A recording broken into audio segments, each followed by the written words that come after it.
I think we'll make a start. Welcome to this session on what have the ancient Greeks done for us lately. My name is Angus from the Institute of Ideas, and I've helped put together this strand of discussions that we're having today on history. What is it for? The battle for the past, with Dolan Cummings, who chaired the opening session this morning on why history matters. And we're very grateful to Prospect Magazine, to Hilly James and David Goodhart in particular for partnering with us on this strand, so thank you very much to them. And I'll introduce my panel to you in a minute. I just wanted to give you a bit of an introduction why we are talking about the ancient Greeks today, which may seem a bit of an odd choice to some of you, something of a mystery. And when Dolan and I were formulating this strand of debates on why history is and remains important for us, my very crude conception, if you like, of what we would do would be to talk about history itself as an opener, the business of doing it, what's it for, and then we would talk about examples in following sessions of where we might draw lessons from history, learn from the experience of the past and what's been achieved in times gone by. Because today I think, in some senses, we can really do with whatever help we can get in dealing with contemporary problems, and we are I certainly believe we're not in a position to write off the Greeks easily and say, oh, you know, what have they got to do with anything? And as I started reading about this, I thought, well, let's take the Greeks, because in some ways they do represent some of the very best and highest achievements of humanity in history, at least in my view. And thinking about that, though, two things struck me. Firstly, that it might appear that at the moment that we are actually listening to, attentive to the Greeks. The classics may appear to be in somewhat rude health and continue to be popular, and that the cries that the classics is dead keep being disproved. Recent books just published, like Ferdinand Mount's Full Circle, How the Classical World Came Back to Us, or Natalie Haynes' The Ancient Guide to Modern Life, Bettany's Channel 4 series, The Ancient World, her new book on Socrates, even popular films like Agora, or even Percy Jackson and the Olympians, or Boris Johnson going head-to-head with Ed Bowles over the value of learning Latin in schools. But on the other hand, the other thing that struck me was that the form that many discussions take about the Greeks these days is to say, on the one hand, oh yes, fabulous, you know, Homer, Birth of Tragedy, Parthenon, democracy, science, Eureka, philosophy, Aristotle, fantastic. And then almost there's this tick or compulsion that leads people to say, oh yes, but of course, you know, it was a slave society in ancient Athens, and women, they were treated dreadfully, they had to stay inside. It was almost like Sharia law, possibly even worse. And as soon as we extol the virtues of the ancient world, we almost undercut them. Mary Beard, reviewing Bettany's new book on Socrates and the TLS, even went so far as to wonder if Socratic dialogue, the very birth of philosophy and critical inquiry, wasn't just a form of intellectual assassination. And there goes the birth of philosophy. So I think there's a paradox which I'd like to explore, that the legacy of the ancient world and the Greeks in particular is not necessarily welcomed with open arms. Are we still in love with the Greeks? But anyway, let me introduce my panel. Speaking first, as I mentioned, is Bettany Hughes. She's the president of the Joint Association of Classical Teachers, replacing Boris Johnson there. She's broadcast widely. Her television films cover Athens, The Truth of Democracy, The Spartans, and Helen of Troy, and have been seen by millions, hundreds of millions of people worldwide. She's a passionate campaigner for Latin and Greek, and even ancient Babylonian being introduced into state school education. And as I mentioned, she's just written a very good book called The Hemlock Cup, Socrates, Athens, and the Search for the Good Life, which she'll be happy to sign and sell you copies of in the Foyles bookshop afterwards. So if we could welcome Bettany.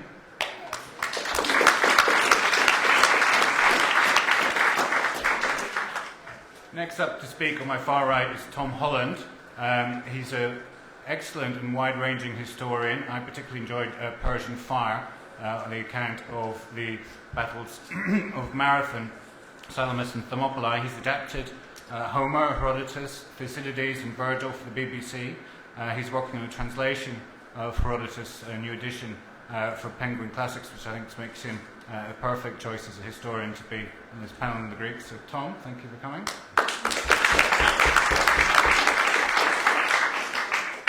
Then speaking third is Frank Furedi, who many of you may have heard in earlier discussions this weekend, Professor of Sociology at the University of Kent in Canterbury, author of Wasted, The Politics of Fear and Where Have All the Intellectuals Gone, some of which his investigation has led him to think maybe we should go back and find out where all those Greek intellectuals have gone, what's happened to that thinking. So thank you for joining us, Frank.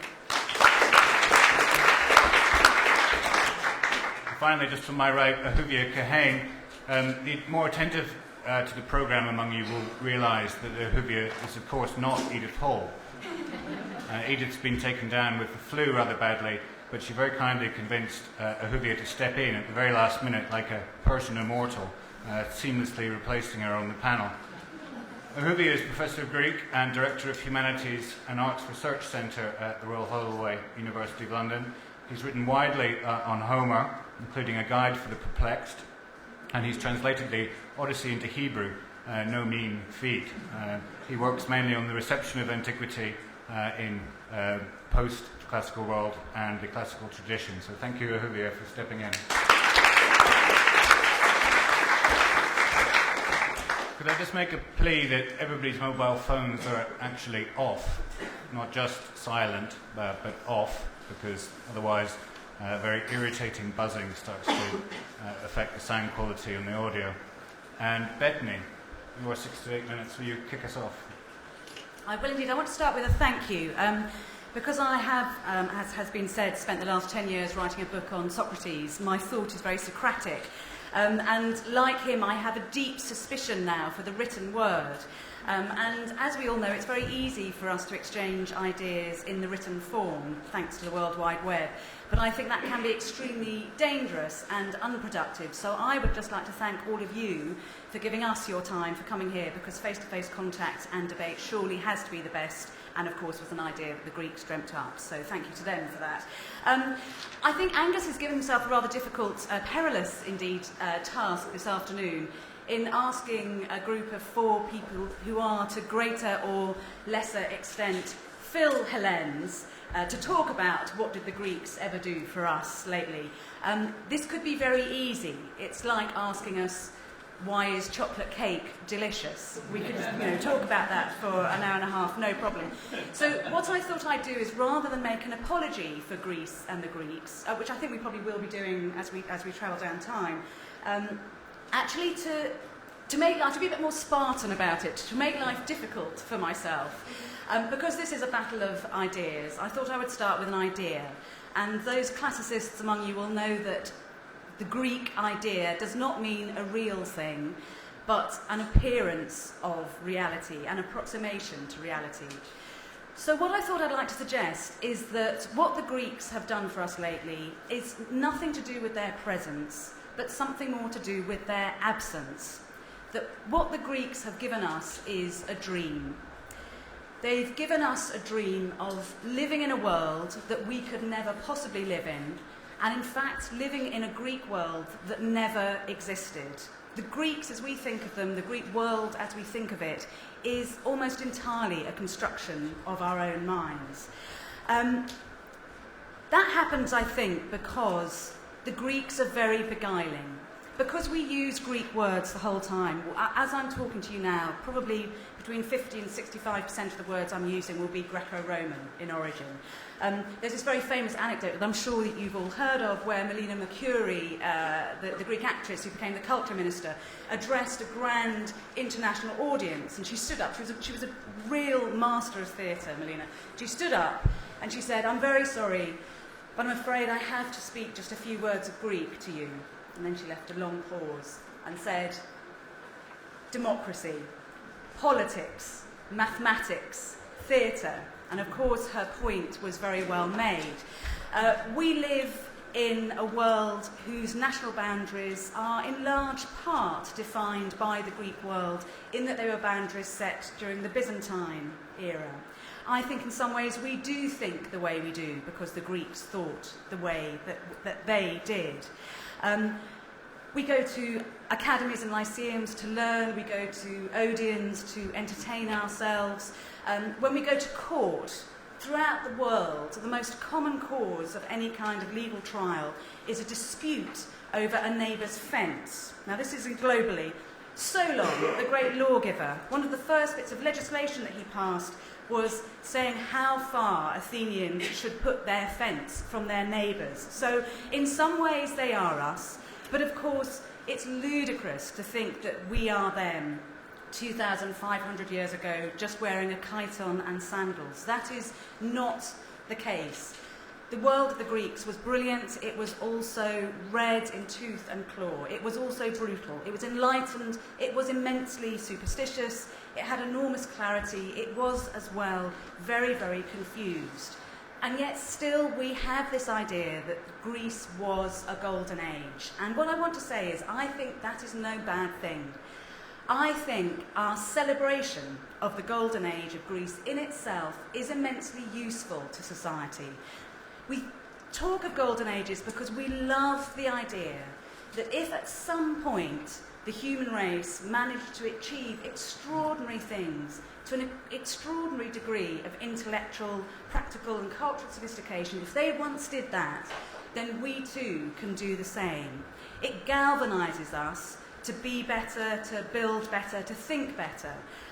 The Greeks themselves were masters of looking back to a golden age. They were very hard on themselves, the Greeks. They always said, we live in this mundane, awful, earthly, ridiculous, pedestrian existence. Look back to the age of heroes. Look back to the gold race of men, to the silver race of men. If you walked around Athens in the 5th century, the walls were covered with ideas of how once men had been truly great. And just a little tip, if you go to Athens, they're now digging just beyond the Agora. Do you know Athens? People have been there. You know Adriano Street, which is down at the bottom of the Plaka? And there's been a brilliant taverna, one of the best tavernas in Athens, which has been owned by the same family for 200 years. And unfortunately, their taverna is built right on top of what was the painted stoa. So they have been refusing to budge, and at last, I think somebody's slipped them enough brown envelopes full of euros, and at last they've moved, and now the painted stoa itself is being excavated. And extraordinary, go and have a look at it. It was amazing to think that that painted stoa, covered with images of Theseus fighting the Amazons, a kind of glorification of a golden age of Greece way back in time, was watched by philosophers who also walked on packed earth floors, so in a way were themselves very, very primitive. So the Greeks too did what we do.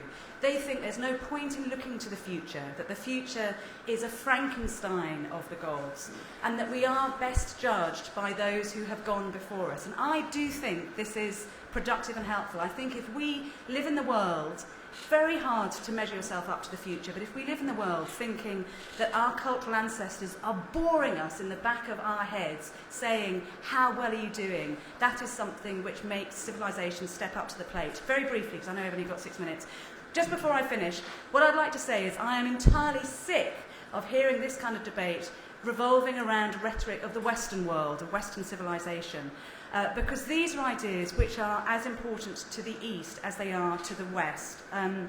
Two just very, very small anecdotes to explain that, why I think that. I've been researching this book on Socrates, not 9 times out of 10, but 5 times out of 10. In order to do my primary research, I ended up in North Africa or the Middle East, looking at Arabic texts talking about how Socrates and Plato's ideas had been dealt with down time. So, for instance, if you want to go and look for the second oldest existing copy of the Platonic dialogues, you won't end up in the Bodleian library. You'll go to the souk in Fez, fight your way through chickens and goats and indigo dyes, go to the Kerouan Mosque.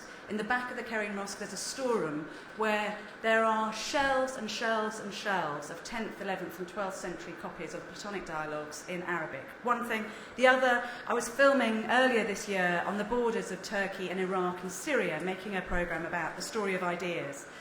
And these little kids came running up to us, because of course when you have a camera, people are always attracted, and these dirt poor little farmers' boys came up. And they did the usual thing of, they told me their name, I told them my name. they taught me how to say I am a woman in Arabic, although of course it turned out that I was saying I have a face like the back end of a goat, you know, it's all completely hilarious. And then, when they learned what we were actually doing there, to try to impress us, I'm sure, they said, let us tell you the name of some of our philosophers. And the names that they said in Arabic were Plato, Socrates, and Aristotle. So these dirt poor, not even street kids, agricultural kids, had an idea that these philosophers were an important part of their cultural backstory.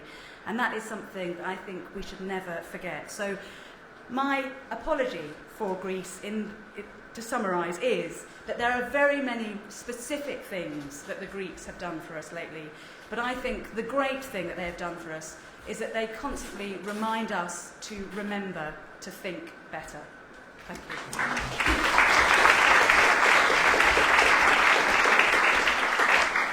Thank you very much, Bettany. That's got us off to a great start. Tom. Let's get this round. Well, yes, absolutely.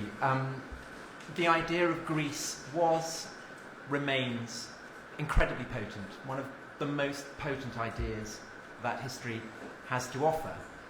But I think that when we ask ourselves what have the Greeks done for us recently, it is important to bear in mind as well that the idea of Greece as a golden age likewise had its golden age, and that golden age is fading, and I think is doomed to remain faded.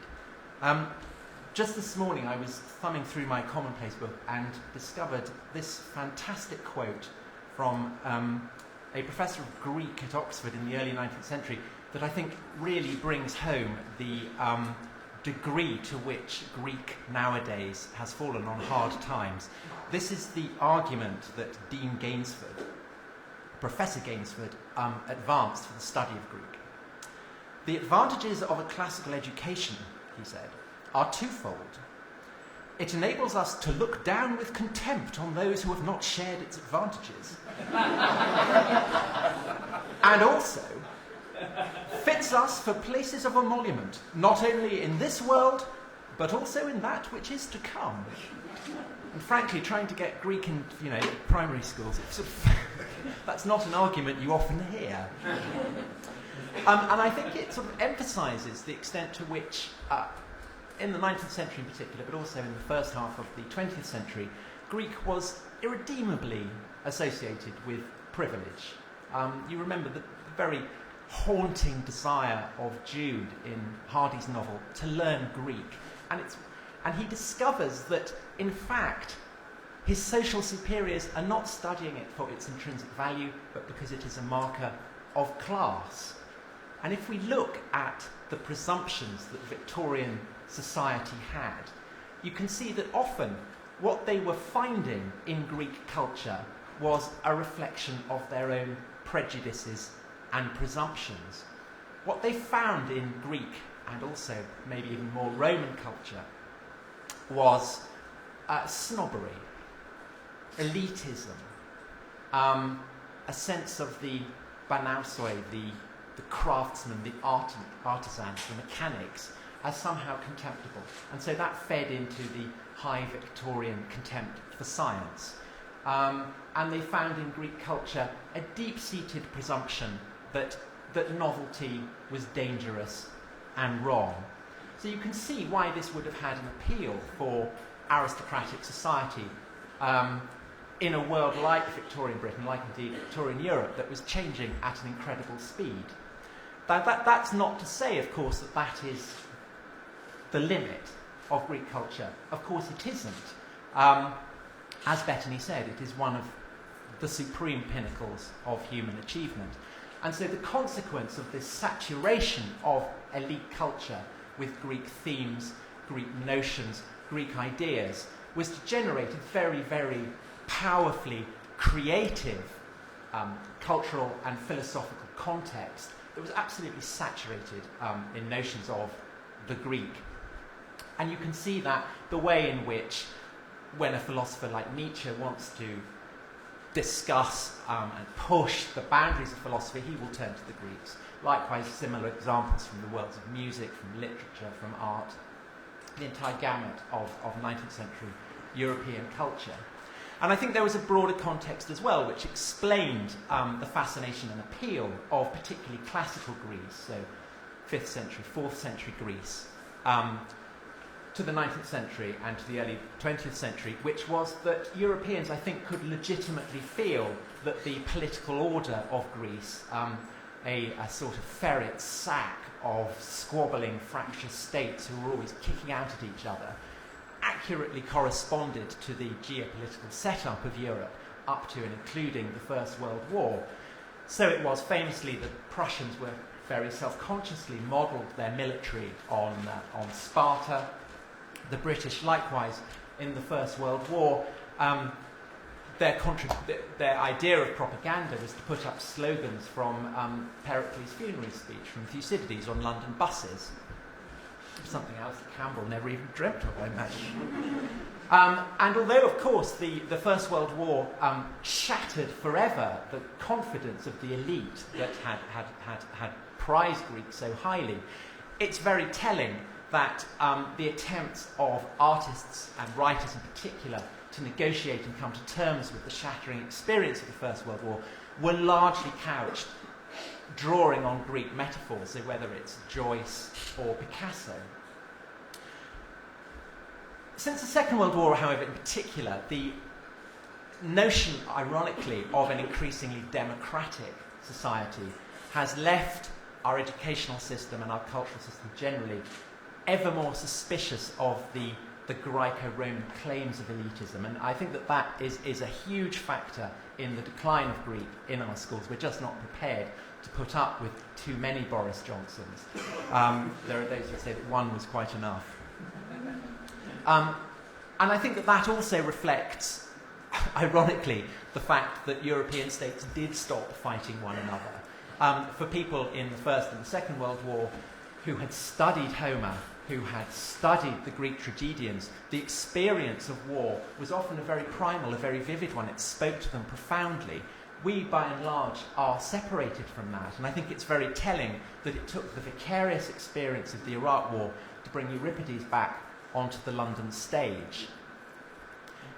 We no longer live in a society that can in any way compare itself to classical Athens. If anything, we live in a world that is Hellenistic, that period that followed the conquests of Alexander and ended with the Battle of Actium, a world of superpowers in which cities like Athens and Sparta were tiny and irrelevant. We can look into the Hellenistic world and see our reflection staring back at us, but I don't think it's a particularly inspiring one. One final thought, I think ultimately the profoundest reason for the decline of interest in Greece has to do with the decline in another value system that has always been, in a sense, its greatest rival, and that is the decline of Christianity. Ever since Constantine, Greek culture, Hellenic culture, and Christian culture have been locked in an embrace, and it's hard to tell whether that is a lover's or a wrestler's embrace. As Christian culture declines, so I think inevitably Greek culture declines. That is a pessimistic or possibly an optimistic note, depending on your perspective, on which to end. I now reach to my telos.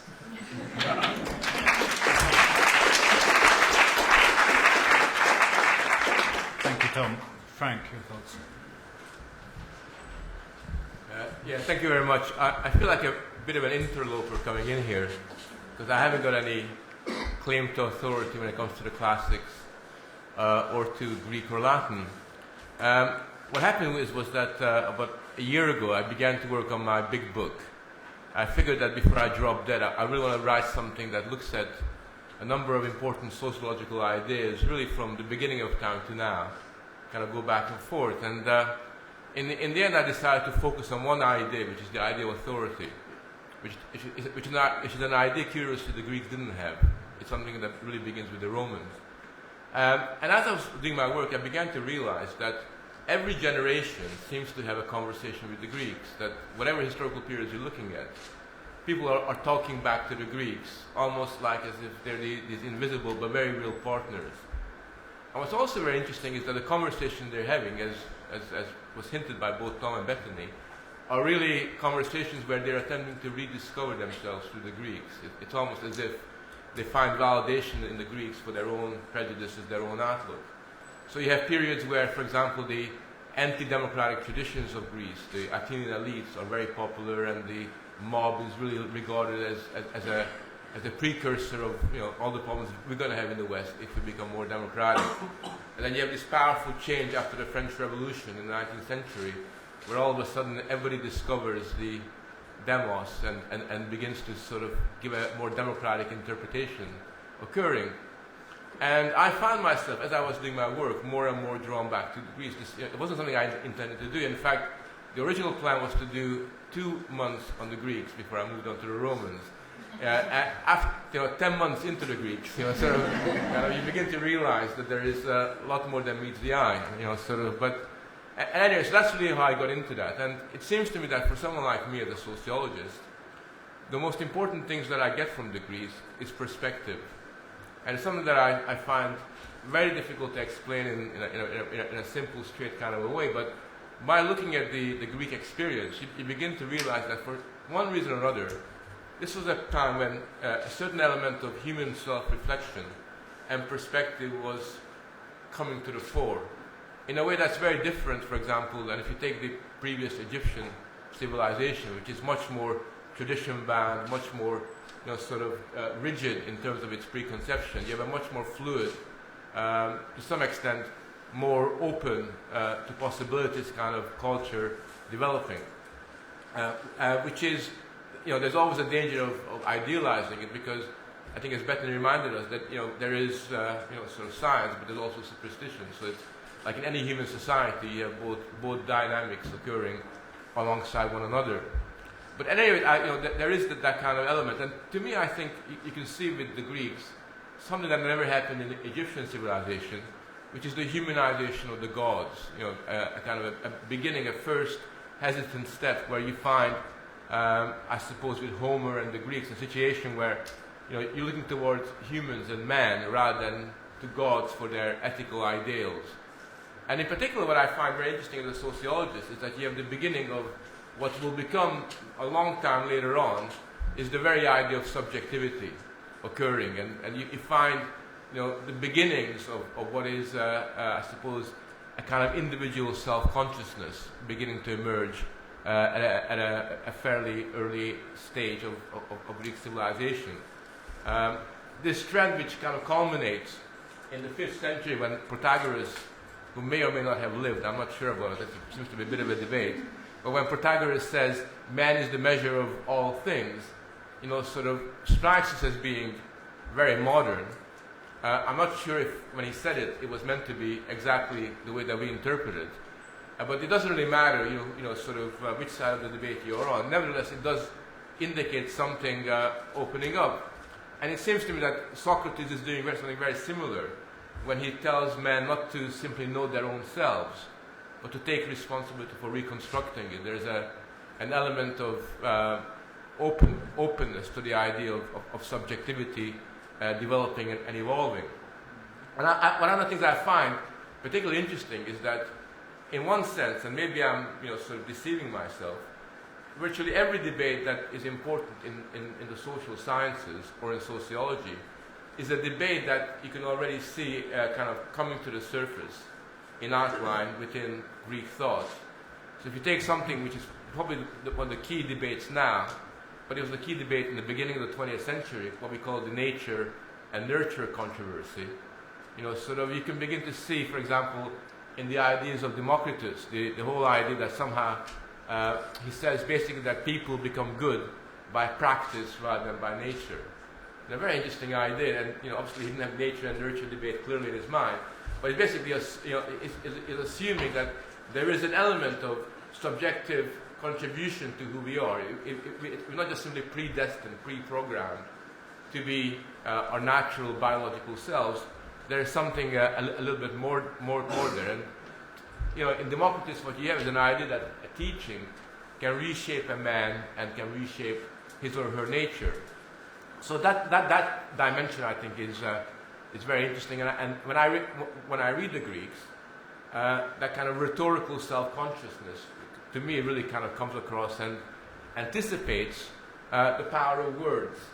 even already in Homer, when poor old Thersites is kicked out of the assembly, all the way to the criticism that they make later on of the sophists. And it's a very interesting criticism. It's the same criticism that we make of the media now. With all these sophists, they kind of teach these demagogues to put really bad ideas well, sort of, and they're corrupting and influencing all the young people. You will find that kind of discussion, which has at its underpinning an idea of how people are influenced, the power of words, all the rest of that, is already anticipating something. I mean, in the Greek case, it's to do with leadership. Today, it takes on a more kind of technological form. But the thing that I find most exciting from a sociological point of view was a recognition, and I do think this is not me reading history backwards, although I tend to be kind of corrected, because there's always the danger of doing that, is a recognition of the variability of customs and values, which does come across from Herodotus onwards. You get that kind of sense that you do realize that there's more than one way of skinning a cat, which I think is a remarkable insight when you think about it. And also when you think about how that insight was lost in so many parts of the world later on for such a long sort of period of time. And therefore, you could say that in Greece, the ideas about the sacred status of tradition and law and religion were questioned and potentially demystified at a fairly early age onwards. And as you probably will know, the sophist movement, who I grew to like, especially having read Grote's discussion of them in the 19th century, the sophist movement did draw some very clear distinctions between natural laws and conventions, between physis and nomos, and made the point about how there are certain things that are eternal, they are not subject to variation, but there are conventions and customs, which are to some extent the accomplishment of human beings. It's what sociologists call social constructionism. Although I'm not a social constructionist myself, but nevertheless, there is that kind of idea that laws, are not just simply pre-given, but are kind of fairly kind of variable. And if you read sophists like Antiphon or Hippias, you find that there's a lot of skepticism there about positive law. In a sense, I suppose what I'm really saying is that because of all these ideas, it's not surprising that at a certain point, political theory develops in Greece for the first time. It's really in Greece that what today we call political theory, but also not just philosophy, but social theory, emerges. And I think there's one reason for that. And the main reason is that because of the perspectives that the Greeks, particularly the Athenians, were able to gain, they were able to realize the conventional quality of their own conventions. And I think that when you recognize the conventional quality of your own conventions, then you're in a much better position to criticize yourself and to ask questions about what you are. And I think it's interesting that because of that, Greece never was able to stabilize a rigid elite theory. I mean, Athens never had a rigid elite theory of what it means to be an Athenian, which is why it was potentially so unstable all the time. And in fact, the elites in Athens were the ones that had to write criticisms of the law, that had to write questions about democracy and all the rest of that, because political theory actually emerges not as you would expect from below, as a way of criticizing the system, but from in a sense from above, by aristocrats who felt excluded from a society that they couldn't really ideologically control in the way that you could do in most other places. So all these things make up for a very exciting, political laboratory, sociological laboratory that we can dip into. And as long as we're careful that we don't simply, one-sidedly follow our prejudices, today we can gain tremendous insight. In many ways, you can learn more from the Greeks, I would say, than you can learn from, 95% of the current crop of textbooks that are published in the social sciences. Thank you very much, Frank.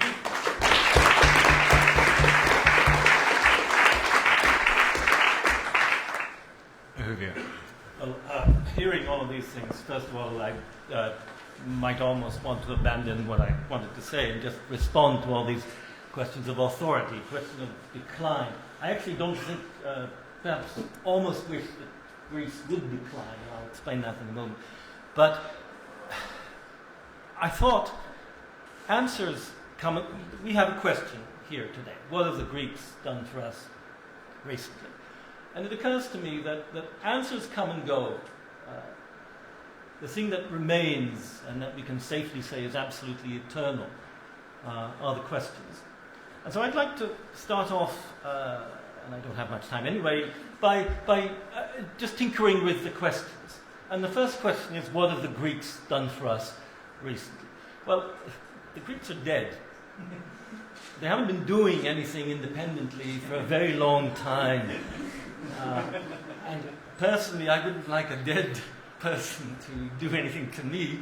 And I'm quite sure that, Helen didn't come to Bettany in a dream, or even Socrates. She had to work very hard at what she has written or what she says on television. The Greeks do not, and have not for a very long time, been speaking for themselves. So, may I propose that we slightly revise the question and ask, what have we been doing with the Greeks recently, or perhaps for the last 3,000 years? And once we do, this is not a technical change, because once we do, then we have to start asking, how do we tell the story of the Greeks? And once we do that, we absolutely have to ask ourselves, how do we tell stories? And what are stories? And what is the relationship between telling stories and our understanding of the world? And once we do that, we're in the realm of literature and philosophy and, of course, history. And before someone says, well, why should we care? And that's there in the blurb, and rightly so. Why should we care about stories and the past so much? Then I will say to you, and this sounds strange, I'll give you examples to see that it's not at all, that in fact stories about the past are as much part of the present as you could possibly imagine. This morning I listened to a program which is called the Today Show. It's not called the Yesterday Show, it's not called the Last Year Show, it's not called the 3000, and it is a program of news. It's not a program of olds. And what do they do? What does the program do? It tells stories. That is, it turns things into words, and through those words, and the words of the past in some way, but that's the only way that we understand the present. I don't know if anybody of you here is a fan of Mike Leigh, and there's a great, great film called Naked, in which a character, David Thewlis, is talking to someone about the present. And David Thewlis, well, the problem with the present is the past doesn't exist. And his interlocutor says, well, it does exist. We're in it now. And David Thewlis is a kind of Odysseus. It's actually a version of the Odyssey. A beautiful version. If you haven't seen it, go and see it. And David Thewlis says, well, you're not in it now, you're not in it now, you're not in it now.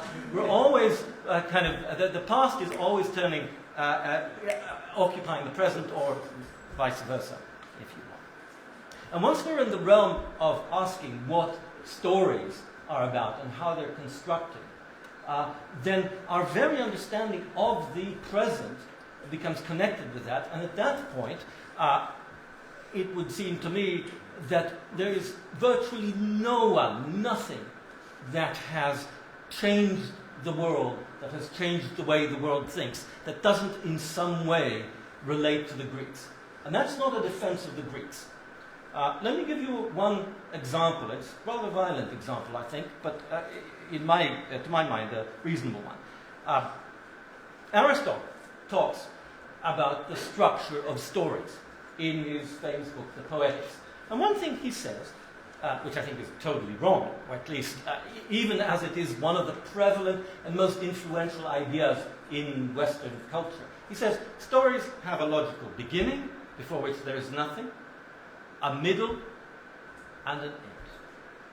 Now that is a way of constructing a story which has structured anything from Hollywood cinemas to, if you're ready for it, the Iraq War. If we think about what, for example, someone like George Bush Jr. describes as the, quote, narrative, and after all, most of us have not been there. All we get is the story of Iraq. Now, one version of the story of Iraq is an Aristotelian version, in which once upon a time there was a country called Iraq, ruled by a tyrant called Saddam Hussein, Then that's the beginning of the story. The middle is in comes the power from the West, and with its shock and awe changes things. And finally, the end of the story, Iraq is on its way to being a wonderful, happy country. Now, is that the story? Some of you may agree with this story. I personally am not particularly happy with it. But it is a story which has changed the world, which has, I profoundly disagree with it, and on which the lives of human beings have depended. British soldiers, American soldiers, hundreds of thousands of Iraqis. And one might say at that point, someone like George Bush, without even knowing it, will have read a story and turned that reading of his story into action, terrible action. And if we are to understand and engage with the story of Iraq, then we have to understand and engage with the foundations of how we create and tell stories about our universe. And at this point, we have to oppose Aristotle. And I have to say, I find Aristotle objective. You know that Aristotle, for example, in the Politics, in another book on ethics called the Nicomachean Ethics, says quite openly, men are by nature, kataphysin, physei, by physics, superior. Women are by nature inferior. Men by nature rule, and women by not. Does somebody agree with this here? I certainly don't, and I hope very few in the hall do.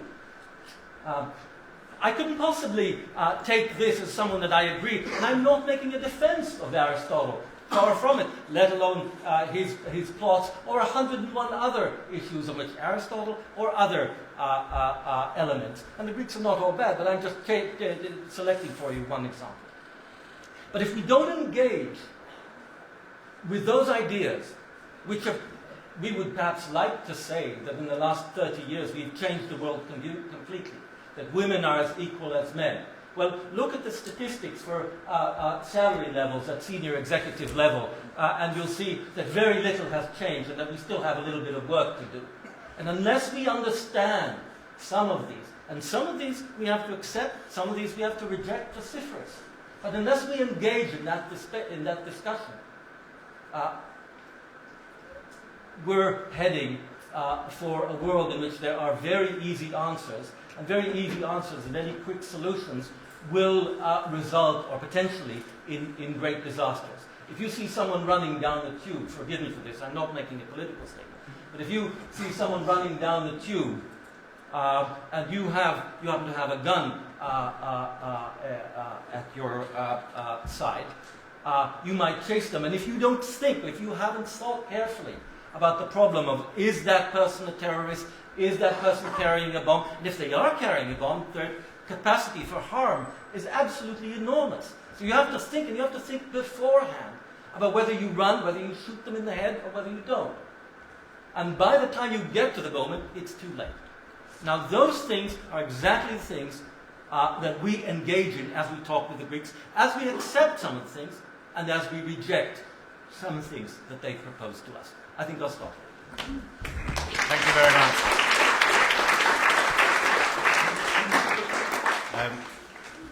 Bettany, I'm going to give you a chance to maybe continue your apology, because listening to the discussion, I don't think we are all maybe straightforwardly fill a lane on this panel.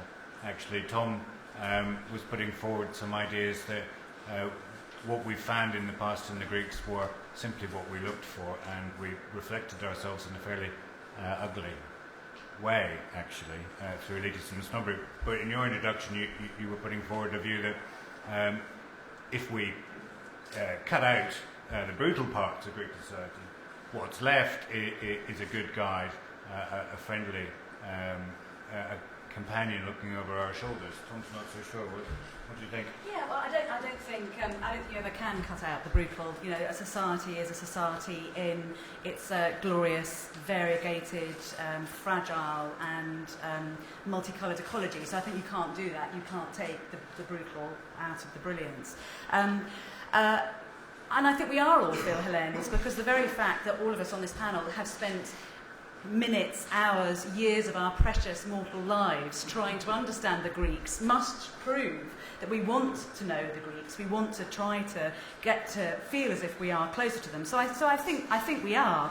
I mean, I think I would love to. I'm going to talk very briefly because I'd love to get all you lots in on this. I think we should be more assembly-like about it, and there should be a bit of Thoros here, and you should put your hands up and shout each other down and all that kind of thing. Just two things what I'd love to respond to very, very quickly. One about stories, and this is why the Greeks do have the upper hand. Of course, we are creatures of memory, and we understand the world around us by telling stories about it. And you see that from the very first moment that we make plastic objects, so from 25,000, 27,000 years ago, when we create a female form, what man does is to create a storybook version of that woman. We create an idea of what humanity is. So there is no doubt that we tell stories about ourselves. The problem, or the glorious thing about the Greeks, is that they were very good at telling stories about themselves. They were very, very good. The Athenians in particular were very good at their own PR. So we have been left with all this enticing, I think as I said before, beguiling, charismatic stuff that we then have to try to navigate our way through. And just one thing in case I don't say anything else today. It's not, Tom's, your idea that it's kind of failing, I have to say, is so entirely wrong that I get about 100 emails a day from young kids who want to come and do work experience because they want to learn about the Greeks and the Romans. And these are not mini Borises. They are almost, without exception, kids from state schools. There are 3,000 state schools in this country who do not offer the children any chance to learn Latin or Greek or classical civilization. And actually the requests are coming from them because they want to learn. So I think, in a way, because they are being denied it, there's going to be an extraordinary renaissance of interest. We know there is in grassroots terms, because we know the fact that Hollywood is investing money in Greek-themed films. They only do that if they're going to make money. They're not a charity, Hollywood. You know, they only do it if they think people are going to reach in their pockets and pay to try to understand the Greeks better. So Hollywood, strangely, is a very good indicator, I think, of how the near future is going to appear in Hellenic terms. So, Tom, I mean, come on. Are you really pleased that the Greeks are dying out? Were the Spartans just a death cult? 300 suicide bombers, I think you've called the fighters for freedom at Thermopylae. Can we dismiss them? Did the classics give us nothing more than a kind of dressing up of pro patria mori? You can't see anything we're losing? Of course not. Of course not.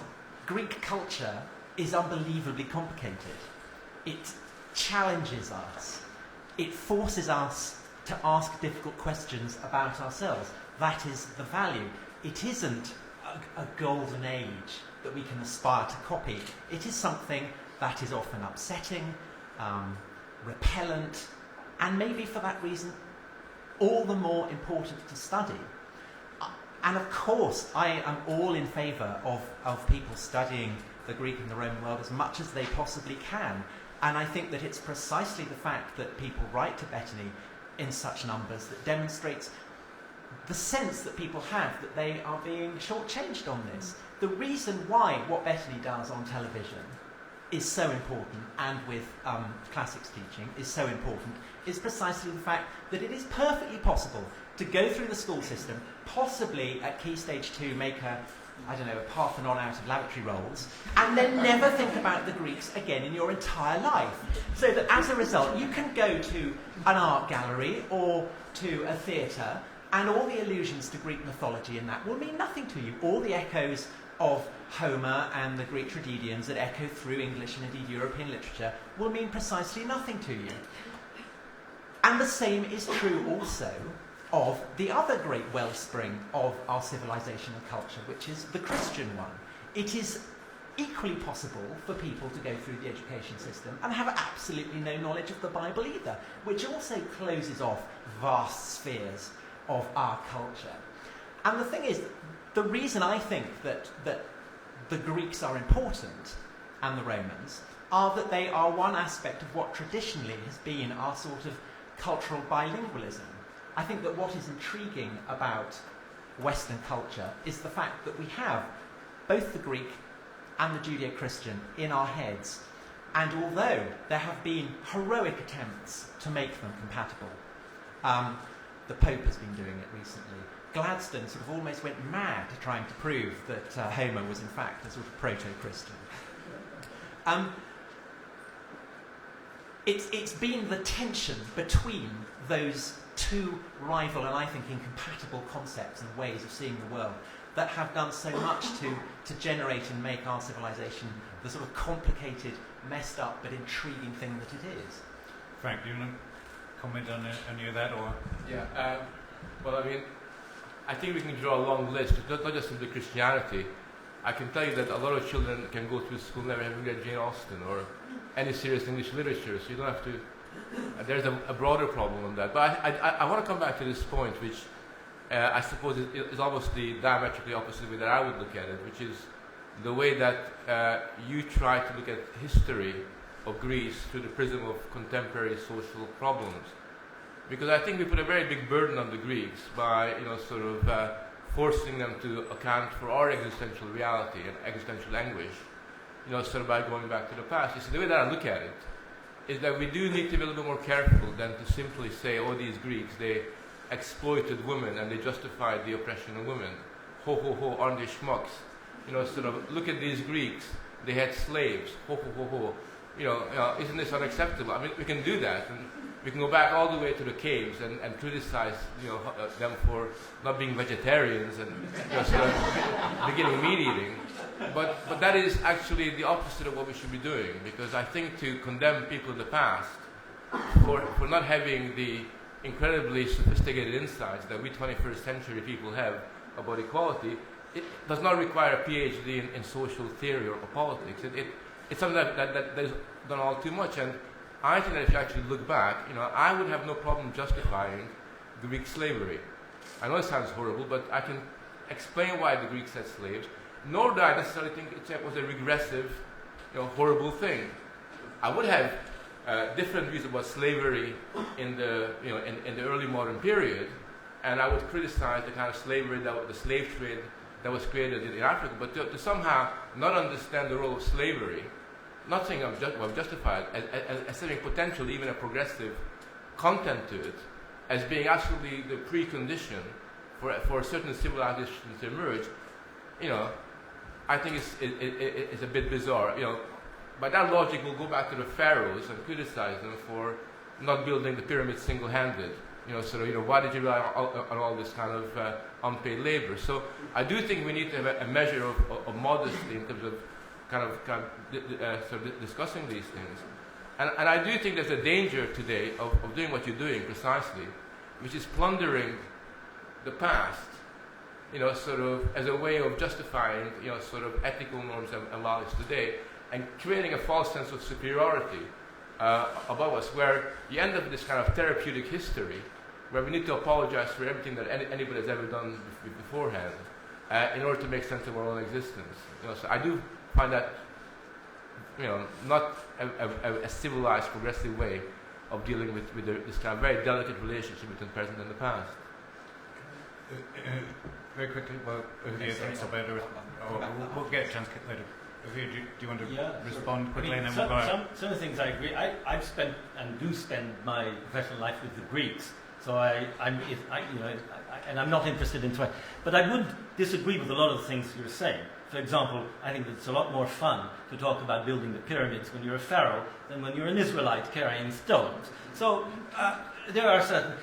At the same time, what I'm suggesting is not an attack on the Greeks. I have no idea, and I dare anybody in this room to say that they know exactly what the Greeks are. What we have, and this is the lesson, if you want, of reception, is that we have readings of the past, and the readings of the past. And so there are readings of Aristotle, and certain readings of Aristotle have, in my view, and I'm prepared to argue this in detail, have created a lot of harm, but at the same time, a lot of them have created, you can turn things around precisely because Aristotle or Homer is dead. Now, you mentioned Thersites. Thersites is the ugliest man in Homer's Iliad. The ugliest man who comes to Troy, and he has the audacity to challenge the leaders, Agamemnon, and the leaders of the Greek host. And he's described always as the kind of riffraff that the elitist and upper-class aristocratic perspective of Homer dejects, and eventually another king, Odysseus, beats him on the head and puts him down. Well, if you look at what this guy Thersites is saying, in fact, he's making exactly the same argument that the greatest hero of the Homeric poems, the greatest semi-divine hero, Achilles, is saying.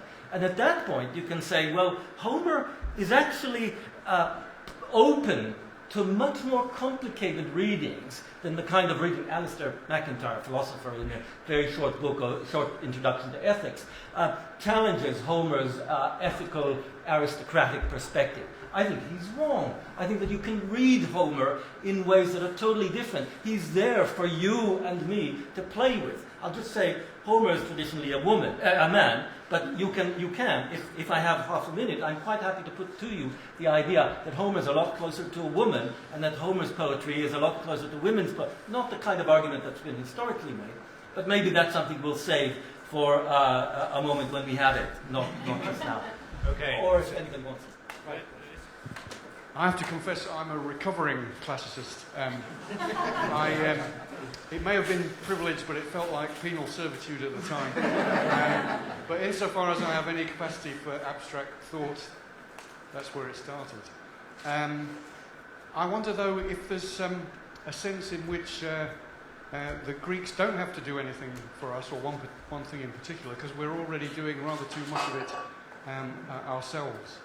And by that I'm referring to the resort in the last instance on the part of the Greeks to fate, the resignation at some point, and sometimes not very far into the discussion, the resort and the suspension of the self-consciousness and the space for abstracting oneself from the immediate particulars of situations, and a kind of resignation that Moira would take over, that destiny, that fate would take over.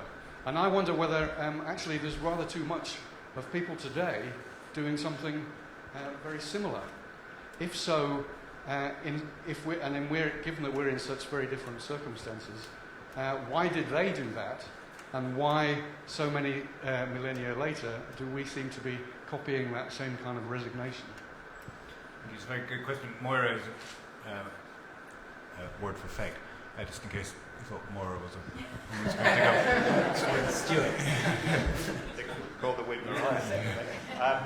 Speak into the mic. Yeah, I thought if you ever teach philosophy, you can't do a lot better if you want to show the difference between how things appear and how they are, and how reason can access that. You can't choose a better starting point than the simile of the cave. And I think, it seems weird that there is this bequest from the past, but there it is. And if you want to show the importance of conflict as a motor of human history, you can't do much better than Heraclitus and war is the god and father of us all. And I can only say it strikes me as utterly mysterious that that these ideas are there so ready-made, and yet they are, and they do make teaching a lot easier. Okay, so there's a hand in front.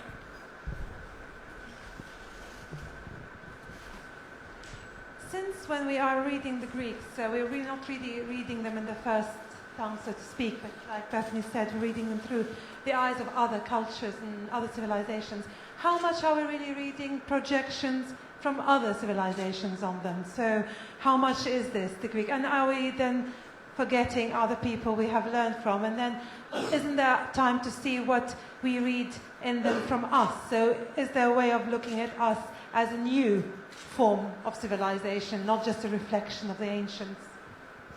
Okay, thank you. I'll take 3 or 4 more. There's just behind you on the right, there's a hand up there. Yeah, of course there's a continuity with the past, and we read the texts of the past in the moment that we're reading them, in the culture or the time and place that we're reading them. But I am nervous about the idea that we can play with those texts and the parameters of that. If you take something like Dante, and if you pick it up and start reading it, and you know nothing about the Christian tradition, and you know very little about the ancient world, you're going to be confused at some point about that bloke wandering around with him in purgatory, and why he has to leave him when he goes into paradise. You do need that knowledge, and you do need the people who can translate the text. I've never read stuff in the original. I have read it in translation, and I'm very glad of the scholars who have allowed me to have that continuity with the past. But there is a real problem with keeping that knowledge. There's a limit to how much we can play with it. Okay, I'm going to take a rundown. Okay, so there's one here. We've moved towards the front, and then there's a little cluster over here on my right. I just want to add to Frank's point about how we're quite kind of apologetic about things like slavery nowadays. And I want to kind of say that rather than criticising the Greeks for it, and although it's a kind of a bad thing, a bad part of their society, we should really think of it as a kind of culture, relative to their culture and the culture of the ancient world, and that it was just a part of that. Okay, so actually, if you could pass the mic along the row, there's a lady in a trench coat. And then we'll go down here. I was interested in the points that Frank made about the Greeks didn't have an idea of authority or leadership, I suppose.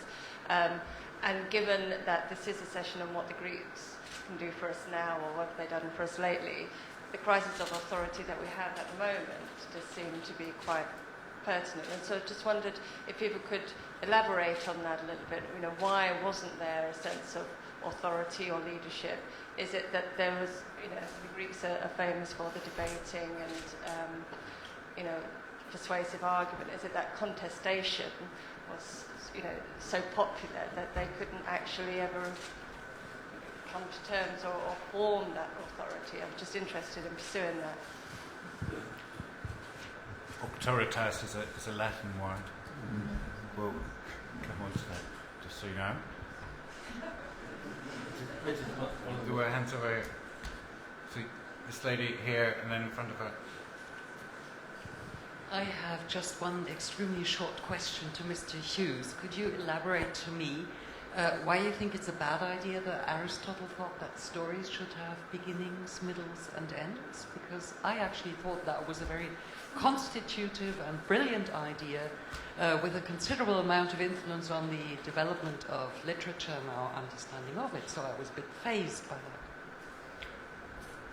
that. Okay, and then these two ladies here, and then we'll come back for quick thought. Yes, if you can.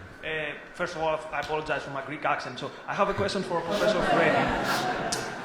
You mentioned that Protagoras, when saying that humans should be the measure for everything, and that ancient Greeks would be unhappy if they saw how we think about this today. So the ancient Greeks wouldn't be happy if they thought that democracy today means voting one time every 5 years. So I wonder, it seems that Greeks had two major achievements as far as political theory is concerned. The first was direct democracy, and the second was, to put it in Marxian terms, going over the realm of necessity, which was through slaves. So my question is, could today the use of technology in a progressive way give a solution to these problems?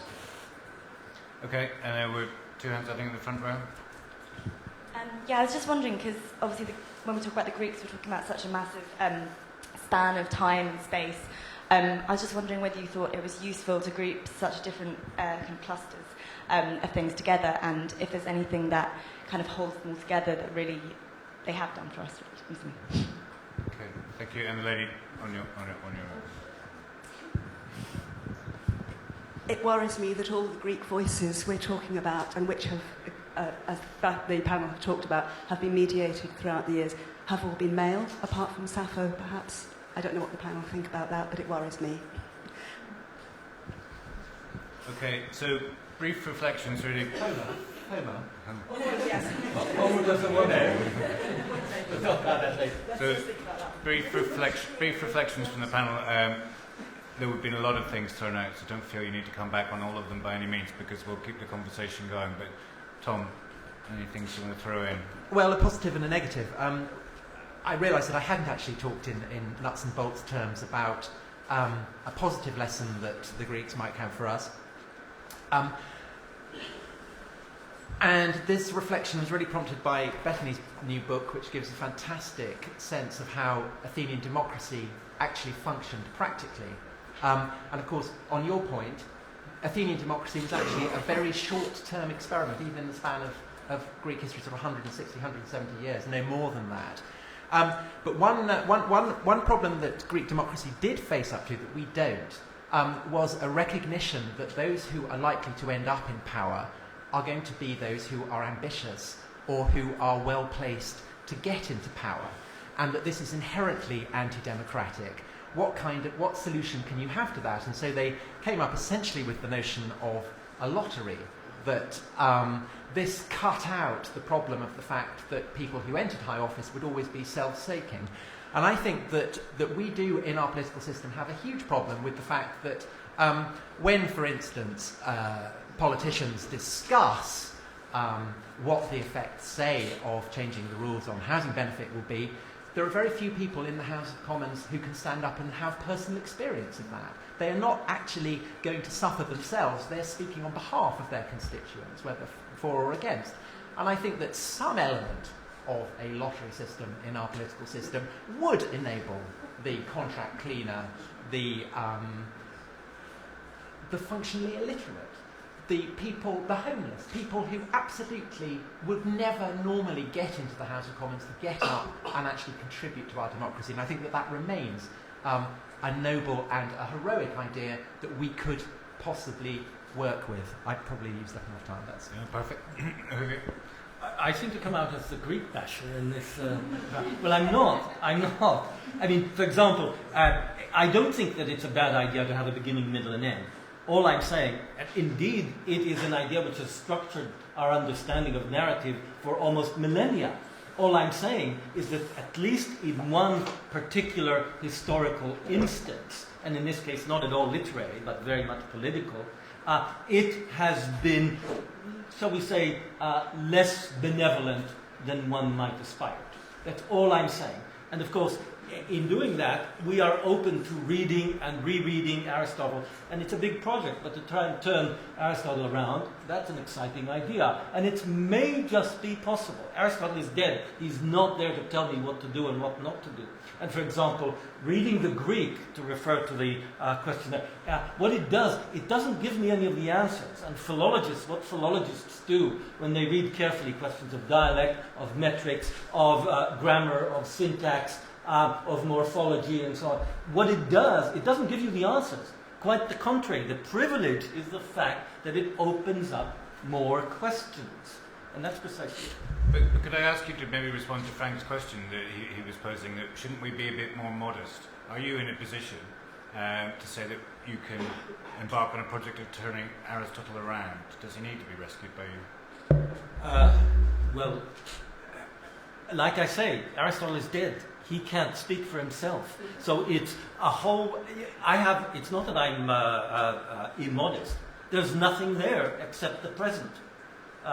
The past doesn't speak to us except through its readers. The natural world doesn't speak to us. Albert Einstein is a reader of the universe doesn't speak to us. When Bettany goes to Delphi or to Olympia, the stones don't speak to her or whisper anything in their ear. I assume, Bettany, and maybe right, you have to think and you have to read and you have to start thinking, well, what does this mean? Now that's not arrogant, that's the inevitable consequence of our being, as it were, stuck alone in the present. It's a great privilege, but we can't do anything else. I think, I ought to answer the question about women, since I'm the only person on the panel with breasts, so that's probably mine. Are we going to have a competition? They're coming. Of course that's a problem and a frustration, and people often say to me, when do you think women last had equality? And I say, without being flippant, I think probably about 3,500 years ago in the late Bronze Age. And it is a real issue. It still happens today. There have been digs recently where there have been sparkles, Mycenaean gold discs dug up, and everybody said, at last, actually this is coinage. Clearly this was a coined economy. And it's not. They're just dress decorations. And it took a female archaeologist to say, no, they're just something to make somebody look pretty. And similarly with a beautiful feeding cup that was left in the grave of a child. And it was said this couldn't possibly be a cup for a child because it contained opiates, so it must have been part of some drug ritual. But actually, as any mother and father, but probably any mother would know, if you have a baby who's dying, the one thing you would do would be to try to alleviate their pain by giving them the opiates that you had at hand. So actually, this was a child. So this, it is a problem. But we do, times they are changing. I don't think we should be too depressed about male domination. Frank. I think we have to bear in mind that the one idea that the Greeks didn't develop completely, but only began to explore, is the idea of equality in the way that we understand it, and which is why I think you can't criticize them for slavery, because you can only criticize societies for slavery if they know what equality means. Otherwise, using the advantage of hindsight, and it doesn't make any sense at all. And I think that, in a sense, because of that, we've got to be a little bit careful in the way we use history to make sense of those kinds of experiences. But within that, they did make an incredible contribution. I mean, Tom was talking about how they took democracy seriously. They didn't just simply have a lottery. They even paid people to attend their political duties. That made it possible for poor people to be politically active, in a way that wasn't really, we don't have that in any other society. So they kind of went as far as any society went in terms of pushing the boundaries, of being as democratic, of involving democracy as possible. Which is why they never had an idea of authority. The reason why they never had an idea of authority is because the usual elites, the aristocrats, the big landowners, and all the rest of that, never had the cultural resources with which to consolidate an idea of sacred authority. I think there was ideas of sacredness that were very specific. Religion itself wasn't. There's no such thing as a Greek religion. What you have are different cults, kind of competing with each other, and therefore, even within Greece itself, already that you have the beginnings of people asking, "Is there a God?" The people being a little bit atheistic at a very, very kind of earlier point, and it's interesting to know that for that reason, what you haven't the gelling together of what would become a genuine form of authority, and indeed, precisely those people that in any other culture would have forged authoritative relations, would have forged a sacralized tradition, were the people that were rebelling against it, because they were the ones that felt, to some extent, not able to establish themselves. And there were three reasons for this. Number one, Athens in particular was a sea-faring kind of city-state, very familiar. I mean, the Greeks were going all over the place, colonizing places left and right. Very clear sense of difference, cultures, and different ways of doing things. Because of that, they also had a more fluid and a more cosmopolitan orientation. There was much more movement around of thinkers going from one city-state to another than anywhere else.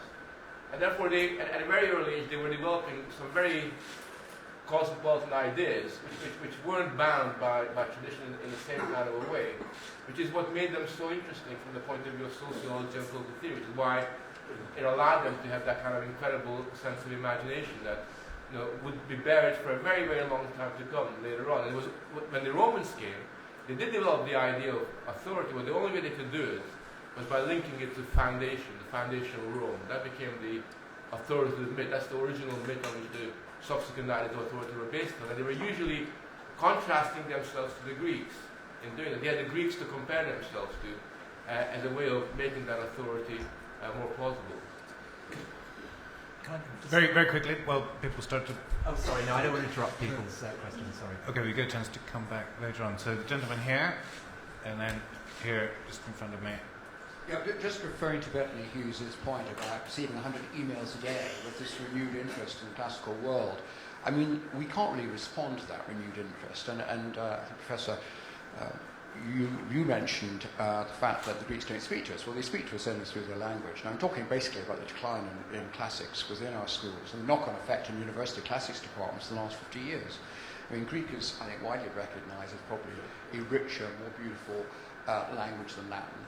And yet, since my childhood in the 50s, 60s, it's very difficult to have that option now of learning classical Greek or learning Latin in schools, and particularly classical Greek. And so basically, what we're doing to the Greeks, which was another question answered, is we are demoting them, if we're not erasing them, by the removal of that option and that possibility of children now really, that widespread possibility of them being able to learn classical Greek. Very, very quickly. Just while we're getting the other answer. So fear not, we have a plan afoot, and we have just started a massive fundraising campaign because there are lots of very rich public school boys who did learn Greek and Latin who now feel that they need to put a bit back, and we are starting a thing called Classics for All, which will launch in 2 months' time, and we are going to get Greek and Latin teachers back into those 3,000 state schools who don't have teaching at the moment. So we are winning, fear not. And just to say, there is a decline in the schools. Whether you're looking either at Hollywood or at the high end of philosophy, there's an enormous influence, or recent influence especially, of the classics. So I don't think it's a complex picture. Okay. Yeah, I just wanted to say, it was funny, I'm actually doing a presentation, I'm in my first year at uni on the epic and all the stuff you're talking about right now, so this is really interesting, but I just wanted to say something in defence. I'm doing English, not classics. In defence of the Greeks in general, that I'm doing a course in genre, and I'm being taught at the moment that everything that we do, journalism, TV programmes, even the way we speak, has been defined by people like Aristotle. So I think to say that, to answer the question for me, especially as I've just embarked on higher education, what the Greeks were doing for recently, they're influencing everything that I'm doing at the moment. And I mean, even when I'm talking now, it's like from what I've been taught. So I think they're extremely important. Okay, if you could pass the mic back behind you, I can see a hand there, and then we'll go. Yeah, I was just about to follow up exactly that point. Battle of Ideas 6. I think the Greeks would have approved of that. I think what the Greeks offer to us today is that basis for rational discourse and most of the language in which we use it. And I think in an age when we're threatened with being overwhelmed by emotional intelligence and all the sort of touchy-feely stuff, the Greeks offer us a kind of counterpoise, a way of thinking, a way of looking at the world, which is different to what a lot of us now experience. Okay, if you could pass the mic over there, and then afterwards there's a hand behind. Hello there. Yeah, I'm a technology blogger. Can you hear me? Yeah, I'm a technology blogger, and I was just thinking about something the back said there, because I was writing a blog. I was trying to write a blog about the problems of the pale reflections we have in databases and the messy reality there is outside the IT departments. And I too use the example of the cave. It's particularly useful, of course, because the guy that comes back in, I think, gets his eyes poked out and stamped to death by all the people who are so desperate to maintain that illusion that they understand reality and don't really want to have that ruined. But the question I've got really is, it was useful for me because obviously it lends a kind of spurious authenticity and antiquity and gravitas to my blogging. But I'm not sure it wasn't just a found object. The point I was trying to make was a point I was trying to make. And isn't a lot of the references to the Greeks and the references to the Romans and antiquity and biblical references, aren't they exactly the same? Found objects that help people like me, sell our ideas with that sort of that Latin sort of tag, or Greek tag in that case. Okay, yes, I know. Sorry. I was just wondering, it seems like most of the discussion here has revolved around both the humanities and maybe in the political realm. But what about the realm of science or mathematics? To the degree that Aristotle focused on first principles, have we lost our focus on Euclid and the basic question of what is a point, or what is a line, or what is the first principles, or soul, if you will, of the CPU? And so to that degree, have we constricted our story of the Greeks to just that of the political as opposed to the general, which I think was what Aristotle may have been interested in as well. Okay, good question. Yes, and is it lady here? Yeah. I just want to go back on the schools question. I have to say it was not easy to learn Greek in school in the 1940s and 50s. It's a difficult language. It's a very small minority that had that privilege. Now, classical civilization courses are very popular in schools of all sorts, though I don't hold up much hope of Latin and Greek becoming major parts of a school curriculum. It'd always be. But it's not impossible, is it, for university departments to maintain the teaching of Latin and Greek if they get students coming in excited by that because of the very good classical civilization courses they've encountered in school? Any more answers? Let's go the other way around. Let's have some. Yeah, I mean, unfortunately, classics, I can only tell from talking to boys who are doing it, is really a very inadequate, dumbed down alternative to doing what Latin or Greek. And from what I've seen from the curriculum, it's really an attempt to, it's, I suppose, better than nothing, a very kind of popularized version of the subject. And to that extent, I'm not very, I think that there is a problem of separating the language teaching from what isn't even a history. It's not ancient history that they're learning. They're just doing classic, which is a potpourri of a lot of different kind of things. So I think that when the kids arrive at the university, I'm afraid, like in literature or other subjects, they're not all that brilliantly prepared for a challenging higher education environment. And I know, for example, in sociology, in my area, we have to give people crash courses in things that 20, 30 years ago you could have taken for granted. For example, about the fact that there was an industrial revolution in the 19th century. Right? A useful thing to know if you're doing sociology. There's a modern and pre-modern period. So I think that classic, has got the same kind of problem, which is, that's just the way the curriculum is, and I'm sure that can be changed, with a bit of forethought. But I do think that schooling is very, very important, and one of the things that I've noticed is that children are very interested in ancient history. It's an area that they kind of fantasize about at a very early age when they play with computer games and various other things. They almost readily, gravitate towards using words whose content they don't quite understand, but they find quite curious. And therefore, teaching Latin and Greek, even if just one as opposed to both of them, is something that can really play a very important role in giving them a greater perspective, and particularly dispose them towards abstract thought.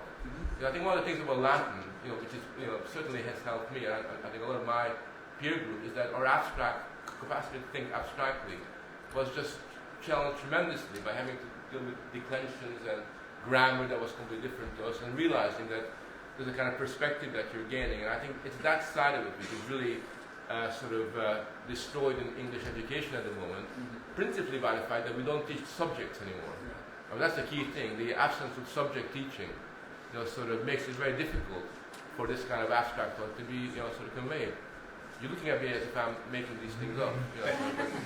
Bettany, too. I very much as if schools teach subjects like anything. I don't know what you're talking about. Well, I mean, for example, I just talked to a teacher half an hour ago who's a history teacher, but he does a kind of a combination of history, geography, social sciences, basically 4 subjects put together. Because that's how he wanted to do it. But that's a bullshit way of teaching. I mean, that's what you're doing is you're not teaching the integrity of any single subject.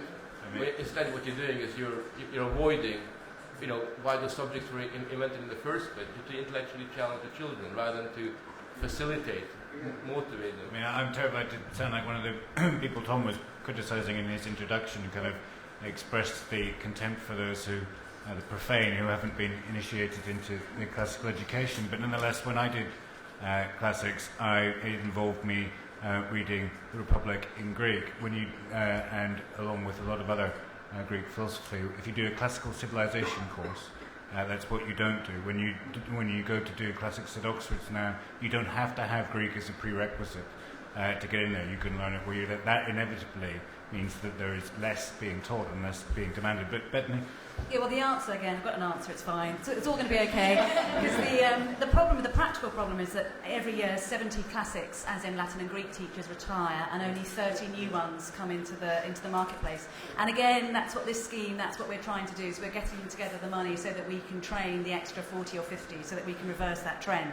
I just wanted to answer the gentleman's question about science and why it is that we focused on the humanities, and it's an absolutely valid question.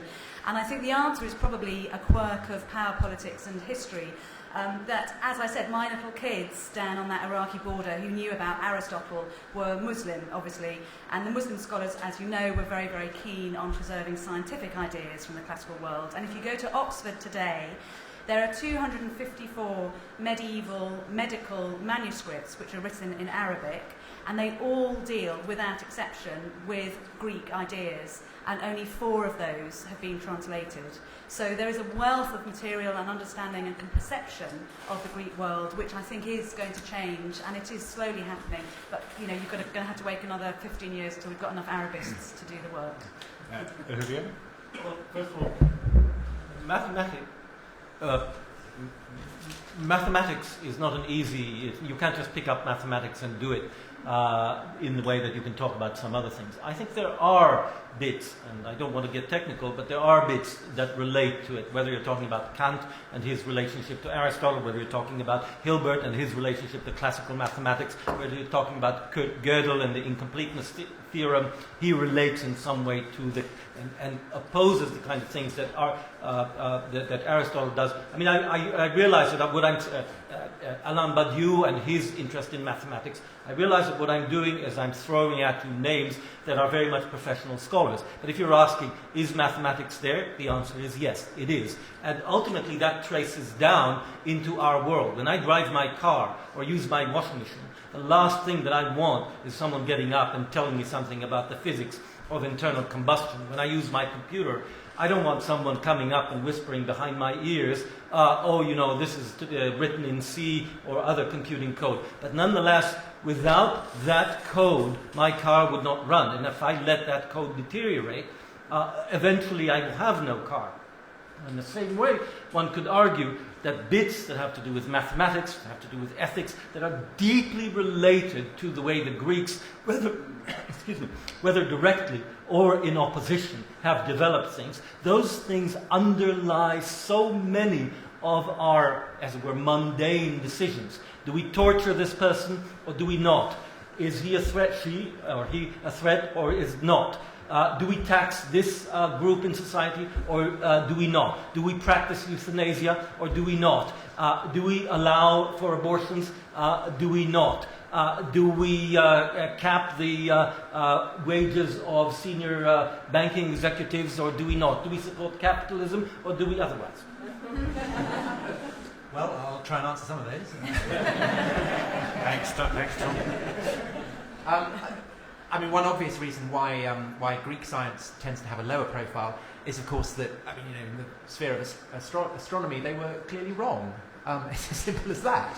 If you're going to do astronomy, you're not going to turn to Ptolemy for an explanation of what the Earth is doing in space. But that, of course, is not an argument for not looking back at the Greeks. Yes, we look to the future, but the point of studying history, and particularly ancient history, is that it provides a context for us to understand ourselves now. And I think that what's been fascinating about we endlessly come back to these ethical questions about why the Greeks had slavery, why they were so patriarchal. But I think that studying them forces us, in a sense, to reverse that question and say, well, what's wrong with patriarchy? What's wrong with slavery? It forces us to ask, where do our ethical values come from?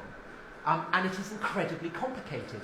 And to study the roots and the origins is fascinating in the way that trying to understand your adult emotions in the context of your childhood is fascinating, because there is something primal about your experiences in the childhood that do so much to explain your adult self.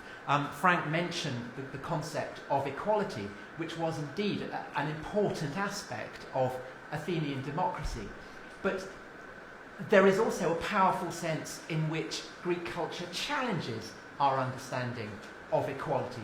Go back to our favourite bogeyman, Aristotle. His understanding of what it is to be human was essentially that there was an ideal form of humanness, and that therefore there was an inferior form. And the Greeks were absolutely obsessed with the notion of dialectic of men and day, that there were men who were superior, there were women who were inferior, there were Greeks who were superior, there were barbarians who were inferior, and there were slave owners who were superior, there were slaves who were inferior.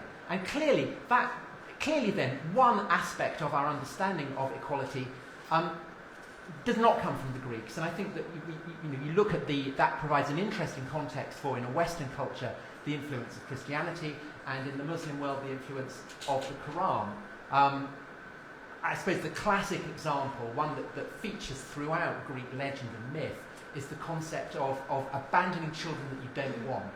In the Greek world, and in the Roman world, you leave them, you expose them, you trust them to Tyche, to fate, to see what will happen.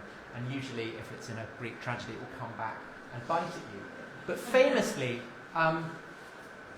Greeks, Christians, Muslims argue against that. They argue that all human beings are valuable to God. It's in the Christian period that you suddenly start getting orphanages and foundling hospitals that simply had never existed under the classical civilization. And famously, one of the key teachings in the Quran is the insistence that female children should not be buried in the sand, should not be exposed. So I think that is the fascination. It forces us to look back, to recognise that our presumptions and our understandings are infinitely more fascinating, infinitely more complex than we would ever begin to understand if we just contented ourselves with living in the present. Okay, I think we've actually had a very good demonstration of the practice of Socratic elenchus, which, for me at least, has comforted me that I need to go out and learn some things that I clearly don't. But I think we're only touching the surface here, and can always do. I think Frank's made a very good point about the Greeks had a problem, if you like, of coming first and asking the questions about themselves that couldn't be resolved the first time you asked that question. And that the Romans had the lucky position of coming second, and they could say, well, the answer is what the Greeks said, which made life a lot easier. Luckily, we're not coming first either. And I think if we are maybe a bit more respectful and a bit more modest, we can learn a lot from them. The much maligned Aristotle, after all, did say that the unique capacity of humanity is the exercise of our reason and rational faculties. So I would encourage us to keep doing that.